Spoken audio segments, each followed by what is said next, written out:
మన స్వాతంత్ర పోరాటంలో ఎంతోమంది హీరోలున్నారు కదా, కాని కొంతమంది మాత్రం వాళ్ల పేర్లు మనకు తెలిసినా వాళ్ల కథలు పూర్తిగా తెలియవు. ఈరోజు మనం అలాంటి ఒక గొప్ప విప్లవకారుడి గురించే మాట్లాడుకోబోతున్నాం. ఆయన పేరు తరచుగా వినిపిస్తుంది, కాని ఆయన పోరాటం గురించి చాలా తక్కువగా తెలుసు.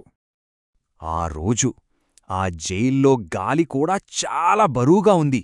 ఏదో పెద్ద తుఫాను రాబోయే ముందుండే నిశ్శబ్దముంటుంది కదా, అచ్చం అలాగా.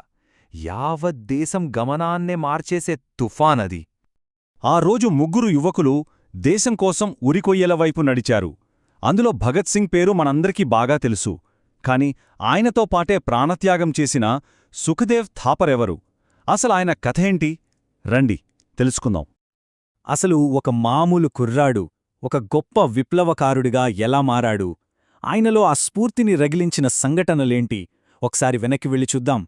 సుఖ్దేవ్ 1907లో పంజాబ్లోని లూథియానాలో పుట్టారు. చిన్నప్పుడే తండ్రిని కోల్పోయారు. కళ్లముందే బ్రిటిష్ వాళ్ల క్రూరత్వాన్ని చూస్తూ పెరిగారు.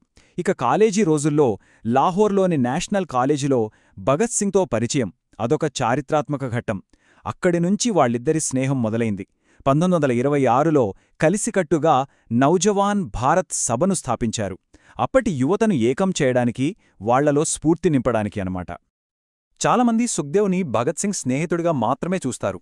కాని ఆయన కేవలం ఒక అనుచరుడు కాదు.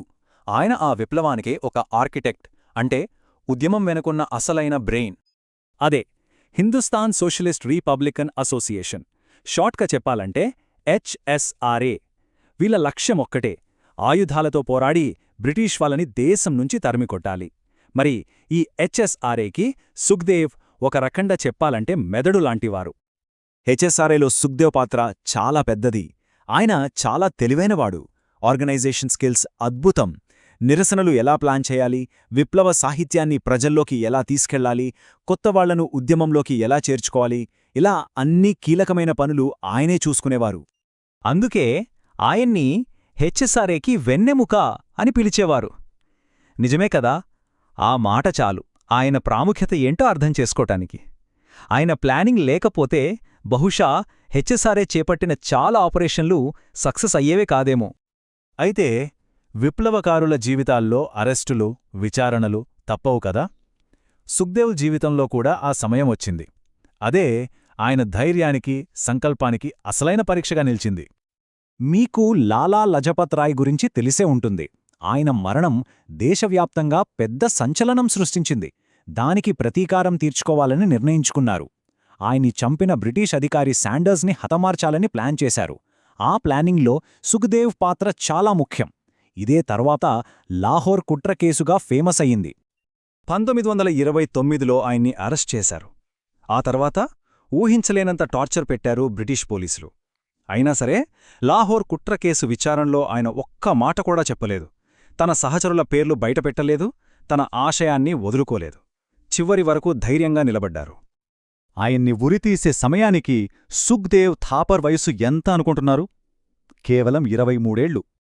బ్రిటిష్ వాళ్లు ఆయన ప్రాణాన్ని తీయగలిగారు, కాని ఆయన స్ఫూర్తిని కాదు. మరి సుఖ్దేవ్ జీవితం నుంచి మనం ఏం నేర్చుకోవచ్చు? ఇక్కడే మనం మొదట అడిగిన ప్రశ్నకు సమాధానం దొరుకుతుంది. భగత్ సింగ్ విప్లవానికి ఒక ఐకాన్గా, ఒక ముఖచిత్రంగా మారారు. కాని సుఖదేవ్ ఆ విప్లవం వెనుక ఉన్న బ్రెయిన్గా, తెర వెనుకే ఉండిపోయారు. అందుకేనేమో ఆయనకు రావాల్సినంత గుర్తింపు రాలేదు. చరిత్రలో వాళ్ల పేర్లకు వేర్వేరుగా ప్రాముఖ్యత దొరికి ఉండొచ్చు. కాని పంజాబ్లోని హుస్సేనివాలాకి వెళితే వాళ్ల ముగ్గురు విగ్రహాలు పక్కపక్కనే కనిపిస్తాయి. అది ఏం చెప్తుందంటే వాళ్ల లక్ష్యం ఒక్కటే, వాళ్ల త్యాగం ఒక్కటే, వాళ్లు విడదీయలేని స్నేహితులు, విప్లవ సహచరులు. సో సుఖ్దేవ్ జీవితం మనకొక ముఖ్యమైన విషయం నేర్పుతుంది. నిజమైన దేశభక్తి అంటే పేరు ప్రఖ్యాతుల కోసం కాదు, మనకంటే పెద్దదైన ఒక లక్ష్యం కోసం మనల్ని మనం అంకితం చేసుకోవడం. చివరగా ఒక్క ప్రశ్న: ఒక హీరోని గొప్పవాడిగా మార్చేదేంటి? ప్రపంచమంతా గుర్తించే కీర్తా, లేక చివరి శ్వాస వరకు తన నమ్మకాల కోసం నిలబడే ధైర్యమా? బహుశా సుఖ్దేవ్ జీవితం దీనికి సమాధానం చెబుతుందేమో. ఆలోచించండి.